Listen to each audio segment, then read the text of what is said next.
Being black in America carries a weight that extends far beyond the color of one's skin. It means living with the persistent fear of racial profiling, unwarranted police stops, and the looming threat of police violence, regardless of guilt or innocence. But for many black individuals, the nightmare doesn't end with an encounter with law enforcement.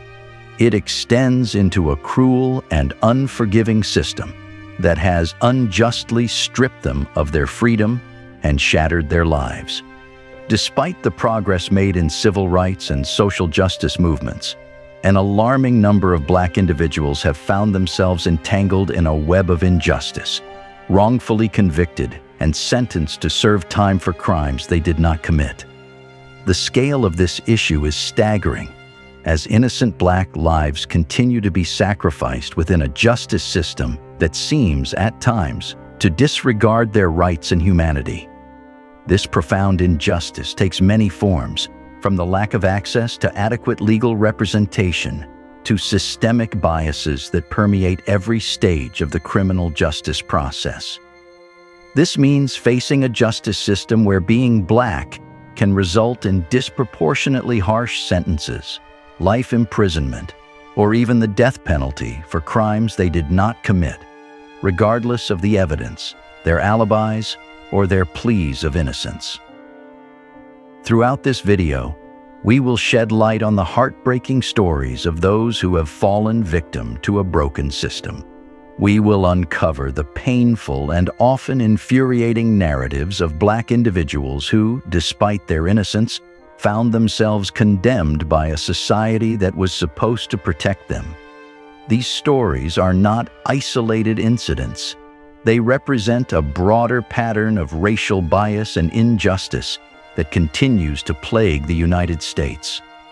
Also, as a way of supporting our efforts, hit the like button of the video, share, and subscribe to help the channel grow. Your support means a lot to us. Central Park 5.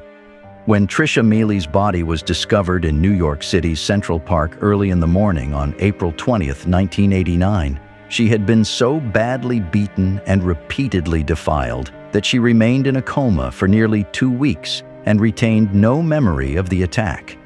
The brutal assault of the 28-year-old white investment banker, who had been out for a jog the night before, led to widespread public outcry and the quick arrest and subsequent conviction of 5 black and Latino teens: Antron McCray, 15, Kevin Richardson, 15, Yusef Salam, 15, Raymond Santana, 14, and Corey Wise, 16, who came to be known as the Central Park 5.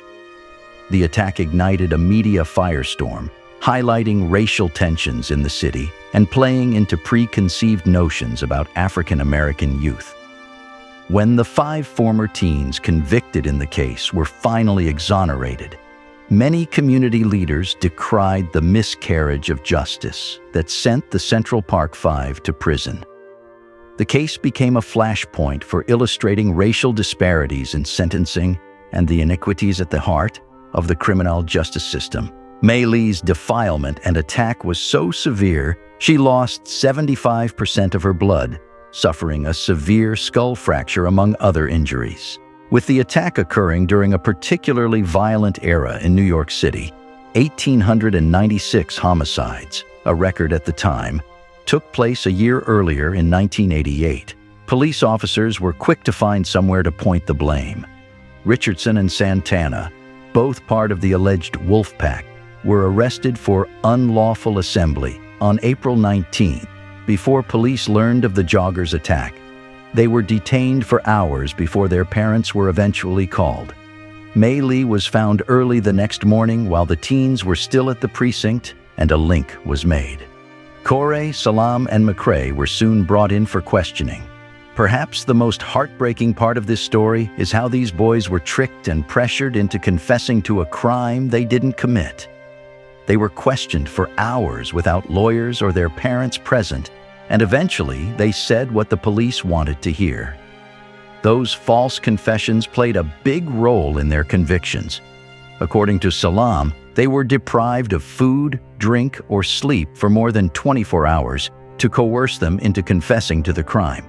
Despite inconsistencies in their stories, no eyewitnesses and no DNA evidence linking them to the crime, the five were convicted in 2 trials in 1990.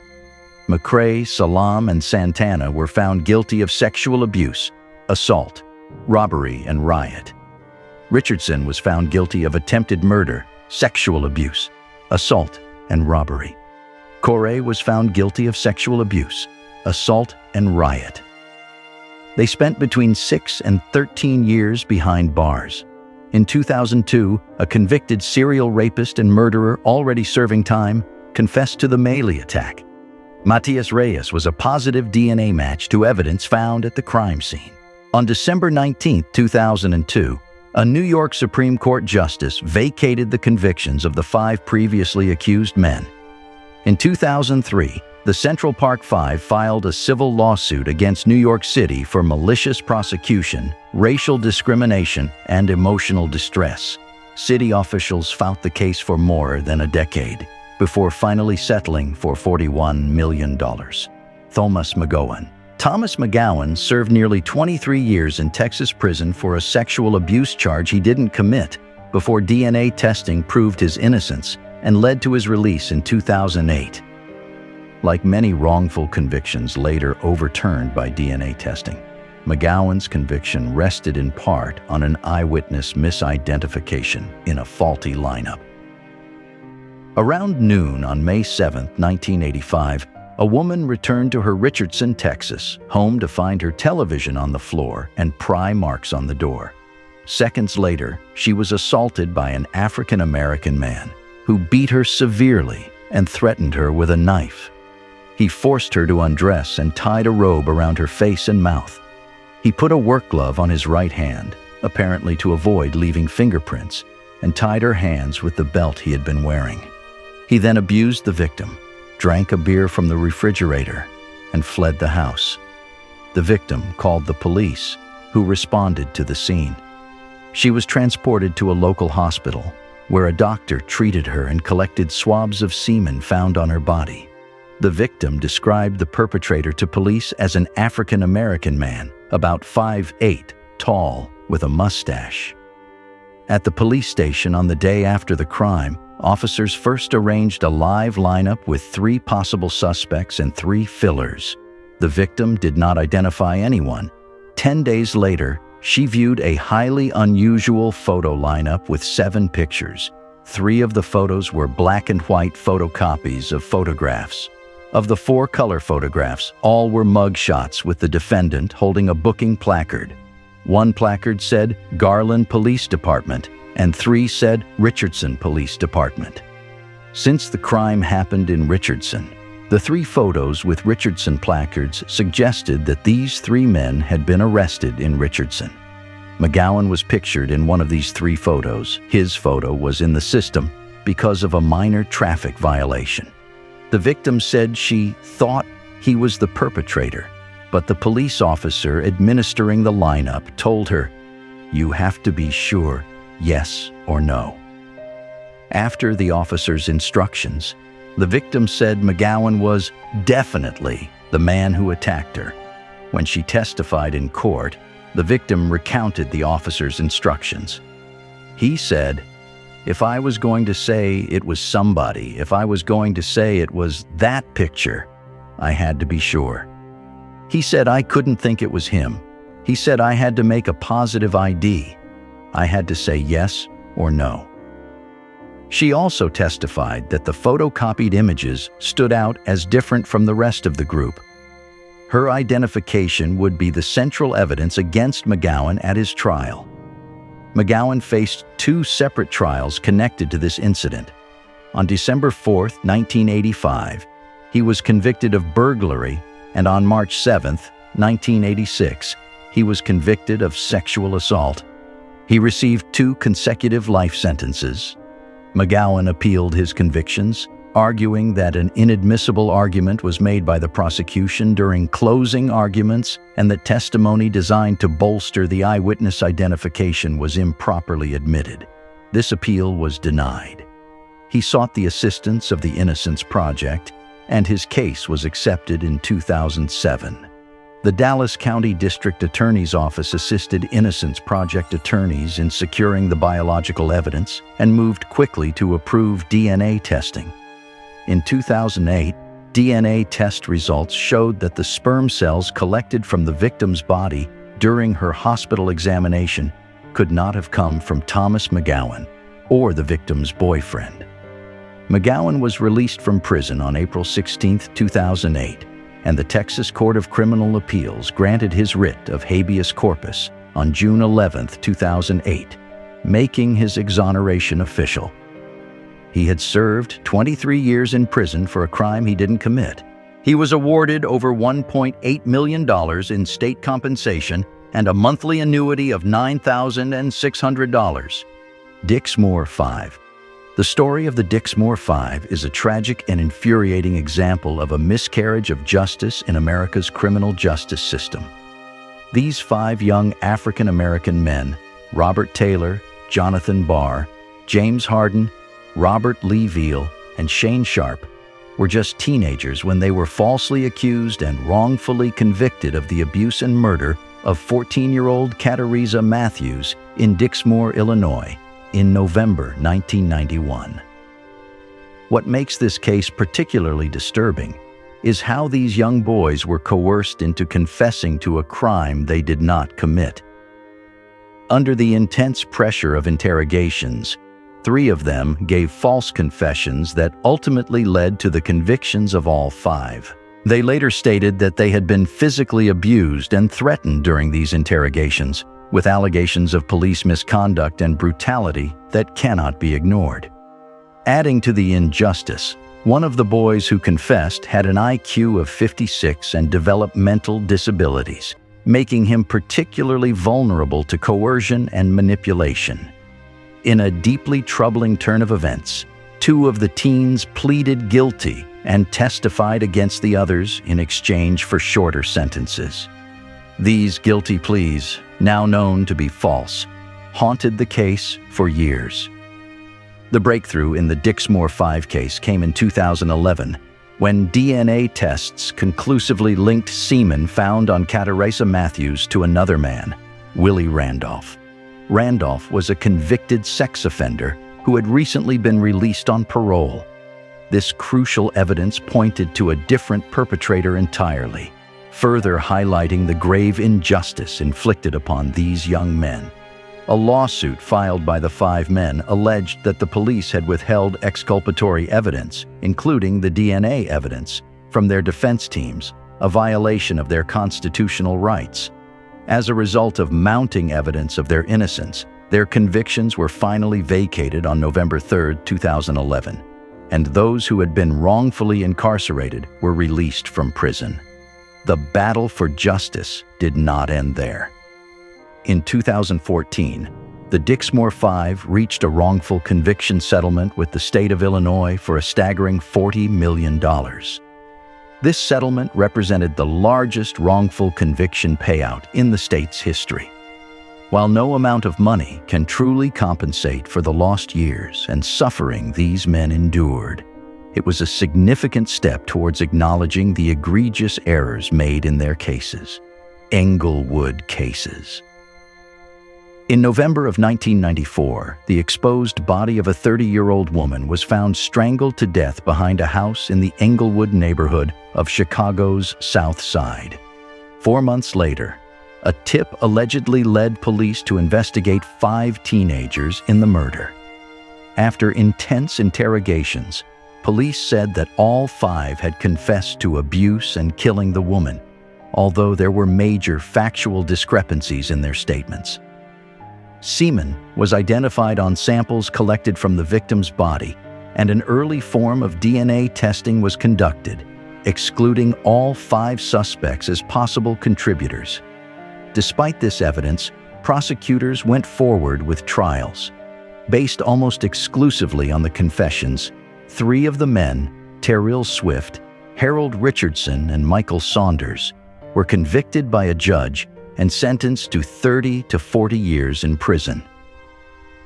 A 4th, Vincent Thames, pled guilty in exchange for a 30-year sentence, prosecutors dropped charges against the fifth man after his confession was suppressed. In May 2011, a complete DNA profile of the semen found on the victim's body after the crime was compared to a national database at the request of the Innocence Project and other organizations. The profile implicated another man, now deceased, who had been connected to a series of violent assaults and murders. Court filings by the state argue that any DNA match in this case would be inconclusive due to the lifestyle of the victim, who was known to engage in prostitution. However, the semen found in the strangled body of Ms. Glover is from a man that the Cook County State's Attorney's Office has long believed was responsible for 2 strangulation murders of call girls and violent assaults of at least 5 others. On November 16, 2011, a Chicago judge overturned the convictions of Swift, Richardson, Saunders, and Thames. In 2019, a $24 million settlement was approved for 3 of the 4 men. These settlements represent more than just financial compensation. They symbolize a step toward rectifying the grave injustices committed against these individuals and their families. Ronald Jones. In the early morning of March 10, 1985, 28-year-old Deborah Smith was sexually assaulted and murdered on the south side of Chicago. Her body was discovered in an alley. She was exposed from the waist down except for one sock. She had been beaten, and there were stab wounds to her face and neck. There was a trail of blood leading to the abandoned Crest Hotel, and the soles of her sock and bare foot were dirty, suggesting that she had walked from the Crest Hotel after she had been assaulted. Further investigation showed that there was semen in her vagina and that she was drunk at the time she was murdered. On May 25th, a 33-year-old woman called the police to report that she had been abused at knife point. Several weeks later, she identified 35-year-old Ronald Jones as the assailant. Jones was arrested on June 4th, but was released after the evidence was found to be insufficient. However, the prosecutor continued to believe that Jones was guilty. It was the similarities in the cases that led authorities to arrest Jones for the abuse and murder of Deborah Smith. Jones was taken into custody again on October 4, 1985, and following an 18-hour interrogation, he signed a confession that he consistently maintained had been beaten out of him by Chicago police detectives John Markham and Stephen Hood. Jones testified at his 1989 trial that one of the detectives struck him with a small black object, about 6 inches long, giving rise to a large bump on his head. A photo of the bump was introduced into evidence. Markham testified that the confession was voluntary, and the prosecution called a physician, who testified that the photo was a textbook picture of a sebaceous cyst. Jones's confession said that Smith agreed to have intercourse with him for $10. Afterward, when he refused to pay, she attacked him with a knife. A struggle ensued, and she apparently got stuck. Serological testing was conducted on swabs from the abuse kit. The tests revealed blood group markers consistent with Jones and the victim, and an analyst testified incorrectly that the results excluded a large group as possible perpetrators.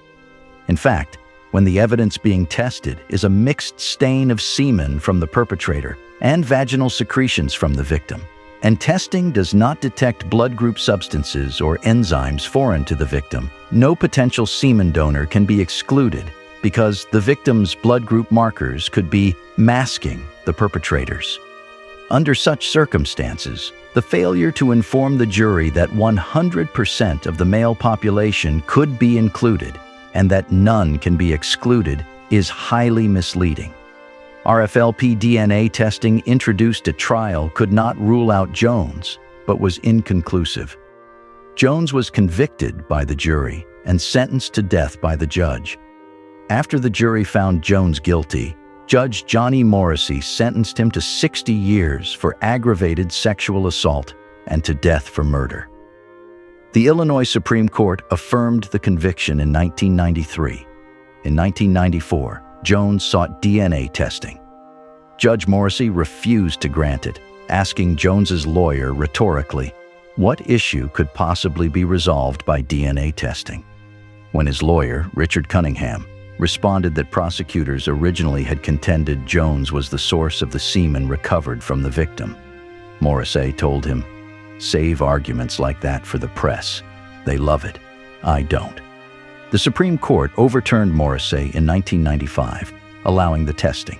In 1997, DNA testing definitively eliminated Jones as the source of the semen. It took another 2 years for prosecutors to dismiss the charges, and Jones was released on May 17, 1999. Jones brought a federal civil rights suit against the police. The city of Chicago settled the case for $2.2 million in 2003. He also received $125,000 in state compensation. Timothy Brien Cole. Timothy Brien Cole died in a Texas prison in 1999 while serving a 25-year sentence for an abuse he didn't commit. It was only nearly a decade later that DNA evidence from the crime posthumously exonerated Cole and implicated another man as the perpetrator.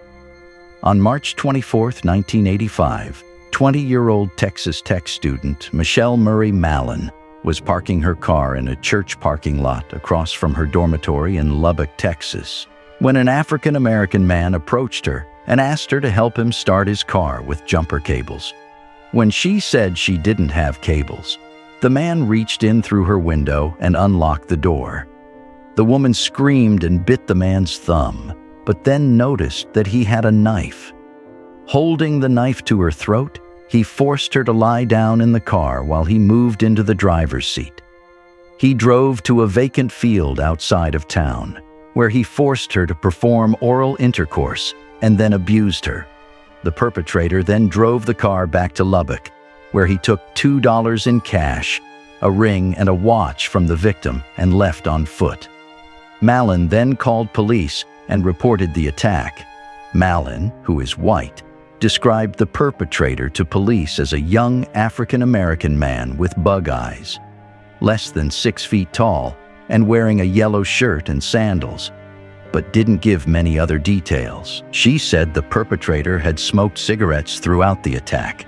Police believed at the time that the attacker might have been an unknown serial abuser who was suspected in 4 other attacks. Several officers began conducting surveillance around campus. Composite sketches, based on the descriptions from the victims, appeared in the Texas Tech campus newspaper. Cole was a 24-year-old Army veteran majoring in political science at Texas Tech in 1985. On the night Malone was abused, he had studied at home, where his brother was hosting a party attended by 5 other individuals. 2 weeks later, Cole went to meet a friend who worked at a pizza restaurant near the Texas Tech campus. The restaurant also was very near to the scene of Malone's abduction. As he was leaving the restaurant, Cole spoke with a female detective in plain clothes who decided Cole resembled the composite based on Malone's description. The following day, a detective went to Cole's apartment and took a Polaroid photo of him. Detectives then showed Malone a photo lineup including 6 color photographs. Cole's was the only Polaroid. The other 5 were standard mugshots. Cole was looking at the camera in his photo while the subjects in the 5 mugshots were facing to the side. According to police, Malone was immediately sure that Cole was her attacker, saying, "That's him." The next day, police conducted an in-person lineup with Cole and 4 prisoners. Malone again identified Cole, one of the victims from the similar December and January rapes, as well as 2 other women who had filed police reports about a black man acting suspiciously on campus, also viewed the lineup and did not identify him. Cole was arrested and charged with the aggravated sexual assault of Malone. Cole was tried by a jury in Lubbock. Cole's attorney presented an alibi defense that Cole was studying at home, where his brother was drinking with several friends on the night of the crime. His brother and friends testified that Cole had been at the apartment at the time of the attack. Cole also presented evidence that he had severe asthma and did not smoke cigarettes. After 6 hours of deliberation, the jury convicted Cole. The next day, he was sentenced to 25 years in prison. Cole's initial appeals were denied. In 1995, after the statute of limitations on the 1985 rape had expired, a Texas prisoner named Jerry Wayne Johnson wrote to judges and the trial prosecutor in Lubbock County, as well as Cole's defense lawyer Mike Brown, saying that he had committed a rape for which one of Brown's clients had been convicted. Johnson was serving a life plus 99-year sentence after convictions for 2 sexual assaults with similar characteristics to the attack on Malone. Johnson's letters were not acknowledged. Cole died in prison of an asthma attack in 1999 without ever learning that Johnson was attempting to confess to the crime. The year after Cole died, Johnson wrote again to a supervising judge. This time, the case was moved to a different judge and rejected without comment. Eventually, in May 2007, Johnson's most recent confession letter reached the Innocence Project of Texas and Cole's family. Attorneys at the Innocence Project of Texas sought posthumous DNA testing in the case, and Lubbock prosecutors cooperated. DNA testing conducted on semen from the crime scene excluded Cole and implicated Johnson as the perpetrator. Cole was cleared by DNA tests in 2008, and during a 2-day hearing in February 2009, Johnson again confessed to the crime before a judge, Cole's family, and the victim, who testified under her married name, Michelle Malone. The New York-based Innocence Project joined with the Innocence Project of Texas as co-counsel on the case, and a Texas judge officially exonerated Cole in a ruling issued on April 7, 2009. 24 years to the date of Cole's conversation with the plainclothes detective outside the pizza restaurant.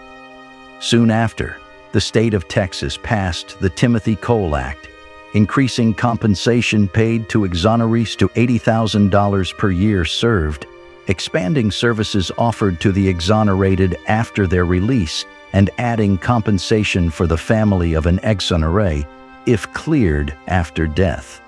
The state also created the Timothy Cole Advisory Panel on Wrongful Convictions in 2009 to study the prevention of wrongful convictions across the state. Family members received $1 million in state compensation.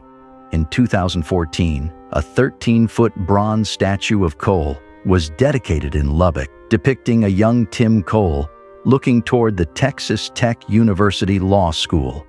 In his hands are 2 books. The binding of one states, "Lest we forget." The base of the sculpture reads, "And justice for all." This brings us to the end of this video. Tell us what you think in the comments section, as we are always interested in your thoughts. As always, don't forget to like the video, subscribe to our channel, and share our videos to let more people know the truth about Blacks and to hear their own part of the narratives. Thanks for watching.